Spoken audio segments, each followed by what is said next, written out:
All right, let's get positive. What's the best thing about the Niners roster? I alluded to it a minute ago.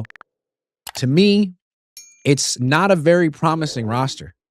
I was driving to the golf course this morning listening to 95.7 The Game. Shout out Joe Shasky, and he had a segment this morning on who has the best roster in the Bay: the Niners, the Giants, or the Warriors.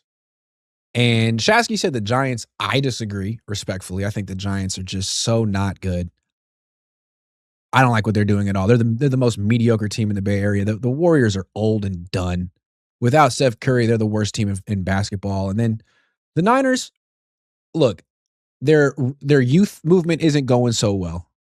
Their best players are all aging, but they are better than mediocre, unlike the Giants. And although they don't have a bunch of young players like JSN, I mean, their best young players you could say are like Upton Stout. Man, they got something they have something that no other NFL team has. In all seriousness, two good quarterbacks in their 20s. I mean, two good young quarterbacks, Mac Jones and Brock Purdy. That's something. You have two players at the most important position who are good, really good. One guy's severely underpaid. One guy's most likely a little overpaid, or not yet. You know, if you look at the structure of his contract, he's still reasonable for now. But still, you have two quarterbacks. And if you've been watching Rise of the Niners, that was sort of the key to the Niners dynasty in the late 80s, the tension between Joe Montana and Brock and Steve Young. And not just the tension, but the fact that Joe Montana got hurt a lot. Joe Montana missed a lot of games. They wouldn't have been in that position to win those Super Bowls without Steve Young as well. I'm going to talk about that again a bit more in a minute. But the fact that the Niners have two quarterbacks makes them so unique. Not that many quarterbacks play all 17 games. It's a long season and guys get hurt. A lot of teams are absolutely screwed when their starting quarterback goes down. And the Niners aren't that team. If they didn't have Mac Jones, they would have missed the playoffs and someone would have gotten fired this year. And what's nice about this situation is they're two different quarterbacks. One guy is the scrambler. One guy is the pocket passer. One guy holds it a while and tries to push it 15, 20 yards downfield. One guy wants to get rid of it very quickly and is open to taking the short stuff, but actually has a stronger arm and can push it further down the field than the guy who wants to push it down the field. It's a great setup. And together, if you can think of them like as a package deal, it's not that expensive to have both of them, considering how cheap Mac Jones is.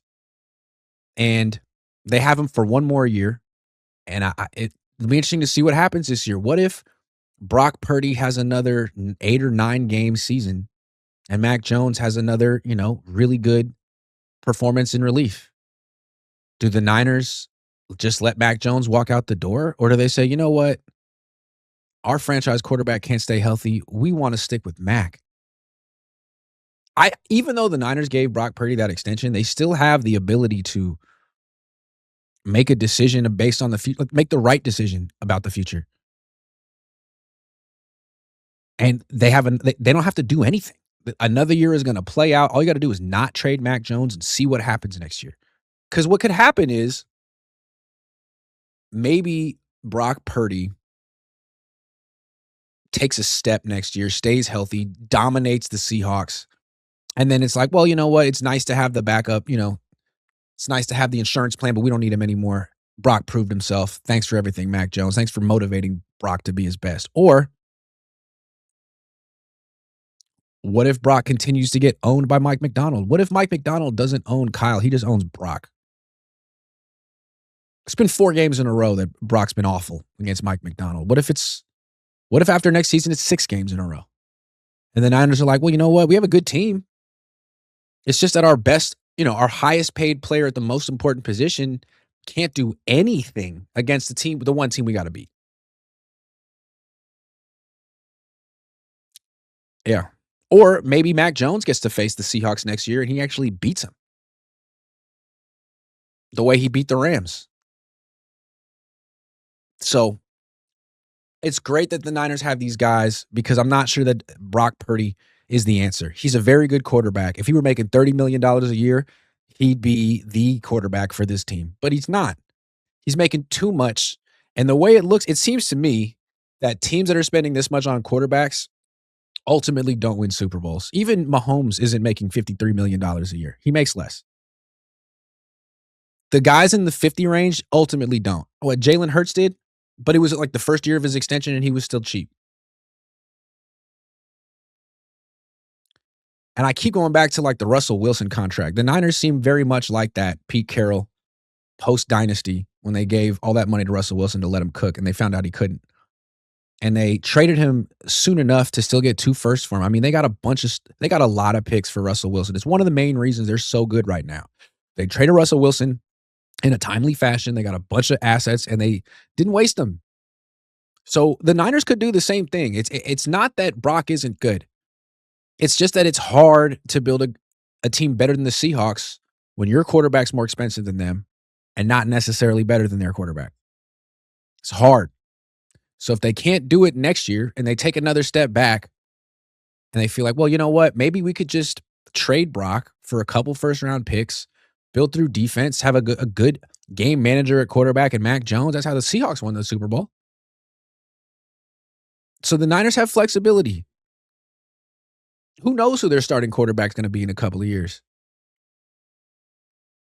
And they could trade one of these guys. I mean, they could trade Mac Jones at they could trade Mac Jones at the trade deadline if Brock's playing so well. Or they could trade Brock, which is exciting. I'll take some super chats. David Baker, clean house. Joseph for real says Jed took notes from Trump on how to deflect and redirect. Both are putrid and diffusing guilt. Only one can but refuses to. How do Republican Niners react? A test or bootlick? Challenge the billionaire, please. Yeah, it's interesting. Seems like the Republicans on the Niners aren't really happy with Jed York right now. Jed's just trying to dismiss it, but that only plays with half the population. Isn't that true? Isn't that true?